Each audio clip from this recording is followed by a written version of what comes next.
बड़े बेआबरू होकर तेरे कूचे से हम निकले, बहुत निकले मेरे अरमां मगर जरा कम निकले। वो जो बांग्लादेश के फैंस थे जो 70 पर 6 गिरने के बाद स्टेडियम से बाहर निकलने लगे थे, ये उन्हीं के दिल की बात है जो अपनी टीम को लानत मलानत भेज रहे थे कि लानत है ऐसी टीम पर जो नीदरलैंड के सामने 70 पर 6 गिरा ले गई। मतलब बांग्लादेश एक जमाने से क्रिकेट खेल रही है और एक जमाने से लगातार अपनी फाइटिंग स्पिरिट के लिए जानी जाती है, जिसके फैंस इतने इंथुजियास्टिक होते हैं कि वो अपनी टीम को सपोर्ट करने के लिए दुनिया के अलग अलग हिस्सों में जाते हैं। लेकिन जब उनके प्लेयर्स आपसी पॉलिटिक्स में उलझ जाते हैं और टीम की देश की परफॉर्मेंस की जगह इंडिविजुअल कहानियों को बढ़ाने लगते हैं, जब 9 नंबर का बल्लेबाज टीम का सेकेंड हाईएस्ट स्कोरर बनता है, तो फिर फैंस यही कहते हैं यार लानत है। बांग्लादेश नीदरलैंड से हारकर वर्ल्ड कप से बाहर हो गई है और इस हार में फैंस की मायूसी है। वो हजारों फैंस जो स्टेडियम में थे, उनकी बेबसी दिखाई पड़ रही थी जब वो सामान पटक पटक के वहां से बाहर निकल रहे थे। बांग्ला टाइगर्स को ये मैच हमेशा याद रहेगा क्योंकि ये one of the biggest disappointment in Bangladesh cricket history, और इस मैच के साथ वर्ल्ड कप की सारी उम्मीदों पर पानी फिर गया। और ये जो thank you tata bye bye या लानत वाली बात है, ये इस लानत के पीछे वजह है। नीदरलैंड वो टीम है जिसके पास पूरे देश भर में मिला के केवल 7,000 क्रिकेटर है। केवल 10 खिलाड़ी ऐसे हैं जिनको सेंट्रल कॉन्ट्रैक्ट मिलता है। और यहां अगर आप बांग्लादेश को देखेंगे तो खिलाड़ियों का नाम देखिए, लिटन दास बड़े खिलाड़ी हैं, मेहदी हसन मिराज बीते सालों में बड़ा नाम बना चुके हैं, शांतो बहुत ज्यादा हाई होप्स हैं, बड़े प्लेयर हैं, उम्मीद है, शाकिबुल हसन दुनिया के, इंडिया के नहीं या बांग्लादेश के नहीं या एशिया के नहीं बल्कि दुनिया के सबसे बड़े ऑलराउंडर, नंबर 1 ऑलराउंडर, और ये हमेशा नंबर 1 ऑलराउंडर रहते हैं। मुशफिकुर रहीम की बात करेंगे, बड़े प्लेयर हैं, बहुत 3-3 4-4 वर्ल्ड कप खेल चुके हैं लोग, 2007, 2011, 2015, 2019 और 2023। महमूदुल्लाह, ये सारे बड़े बड़े नाम हैं। और इतने बड़े नामों के बाद भी अगर आप उस देश से मैच हारते हो जिसके पास खिलाड़ी बमुश्किल से मिलते हैं, जो पूरे साल क्रिकेट भी नहीं खेलता है, जिसके खिलाड़ी आउटडोर क्रिकेट प्रैक्टिस नहीं करते हैं, वो इंडोर प्रैक्टिस करते हैं बंद कमरों दरवाजों के बीच में, और केवल वीकेंड को जब उनकी छुट्टियां होती हैं तब जाकर खेलने जाते हैं, जिनके पास पूरे टीम में 15 खिलाड़ियों को सेंट्रल कॉन्ट्रैक्ट नहीं है, कोई पिज्जा बेचता है, कोई कहीं कुछ काम करता है, वो टीम आपको आती है और 70 पर 6 आपकी बैटिंग गिराती है। सो कहना पड़ेगा गुरु लानत है यार। नीदरलैंड के लिए जोरदार तालियां यार, क्या फाइटिंग स्पिरिट है यार। किसी को भी एक सबसे बड़ी वजह जो मुझे लगती है इस मैच में डिफरेंस की, वो थी फील्डिंग। नीदरलैंड की फील्डिंग वर्सेस बांग्लादेश की फील्डिंग। बांग्लादेश ने एक आसान सा कैच, लिटन दास ने, आसान नहीं कहूंगा लेकिन एक कैच स्कॉट एडवर्ड का ड्रॉप किया। एडवर्ड का कैच ड्रॉप हुआ, एडवर्ड ने उसका पूरा फायदा उठाया और अपनी टीम के या कहें मैच के हाईएस्ट स्कोरर रहे, 68 रन ठोक दिए और रिकॉर्ड पर रिकॉर्ड ठोक दिए। एडवर्ड इसके साथ ही नीदरलैंड के लिए सबसे ज्यादा रन बनाने वाले प्लेयर बन गए।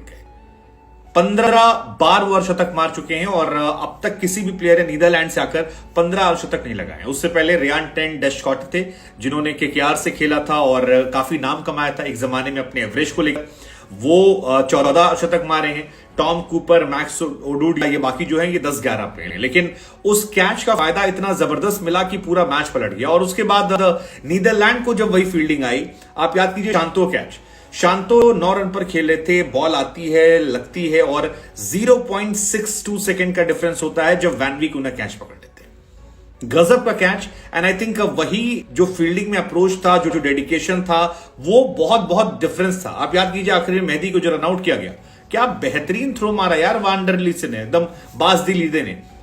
मतलब आपका अप्रोच अलग था, विकेट कीपर के पीछे से आना, बॉल उठाना और सीधे एकदम देख के गेंद टप्पे पे मारना और उससे विकेट निकालना। I think that was outstanding इसी फील्डिंग के दम पर। एंड हमें आपको जानकर हैरानी होनी चाहिए कि इस मैच में कि जब फील्डिंग का स्टेटस निकल कर आता, सो नीदरलैंड वो टीम है जिसने 32 कैच पकड़े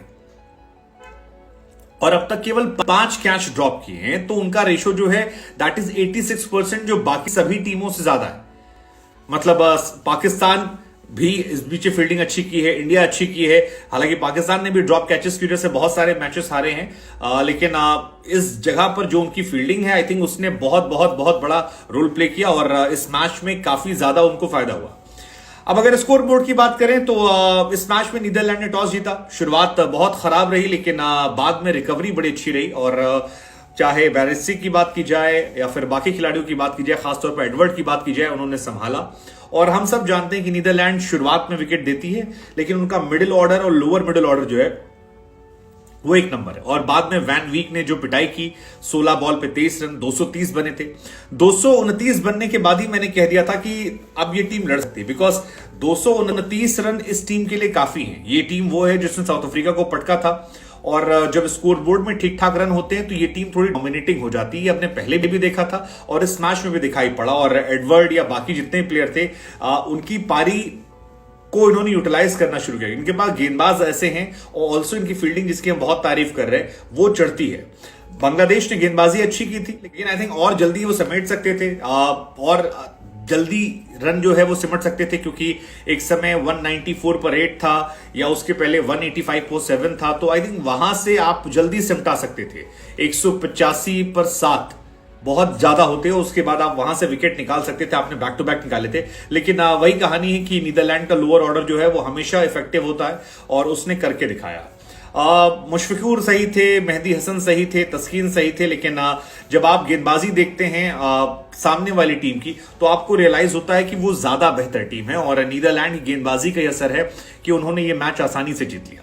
जबरदस्त शुरुआत होती है, पांचवा ओवर चल रहा होता है, लिटनदास जो है वो आर्यन दत्त का शिकार होते हैं। आर्यन की कितनी तारीफ करेंगे आप यार, 10 ओवर में 26 रन दिए, 1 विकेट निकाला, लेकिन 3 मेडन डाले। सो वो शुरू में आकर पावर प्ले में 2-2 मेडन ओवर डालना, विकेट निकालना, आप जितनी तारीफ करें उतना कम है। I mean is incredible. बल्ले से भी शॉट मार देते हैं, गेंदबाजी में पावर प्ले में स्पिनर गेंदबाज जो 26 रन देकर 1 विकेट यार, 3 मेडन ओवर, आप बहुत तारीफ कीजिए उनकी, जितनी तारीफ उतना कम है।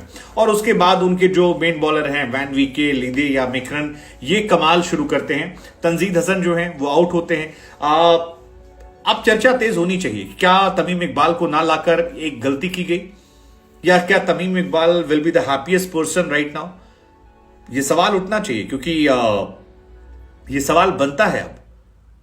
एक्सेप्ट फॉर मेहदी हसन मिराज, बाकी जितने भी प्लेयर थे किसी ने ना टिकने की सोची ना रन बनाने सोची।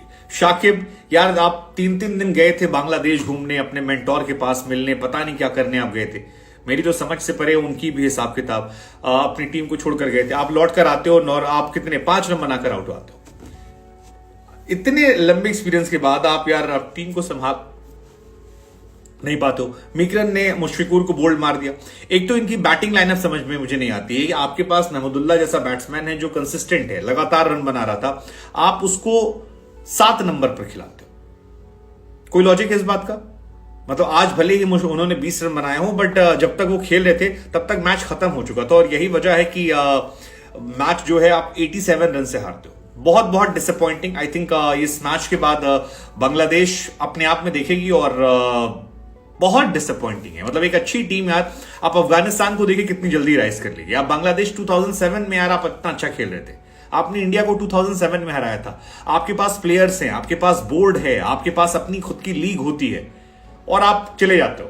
मेहदी हसन ने 17 बनाए, आप पूरी टीम ने कोशिश की। उसके बाद तस्कीन ने 11, मुशफिकुर ने 20 और फिर मैच जो है वो खत्म हो गया। और पॉल वैन मिकन जो हैं इन्होंने 4 विकेट निकाले and I think he was the hero. Paul van Meekeren जो हैं मेरे लिए वो हीरो थे। जबरदस्त बल्लेबाजी, जबरदस्त गेंदबाजी और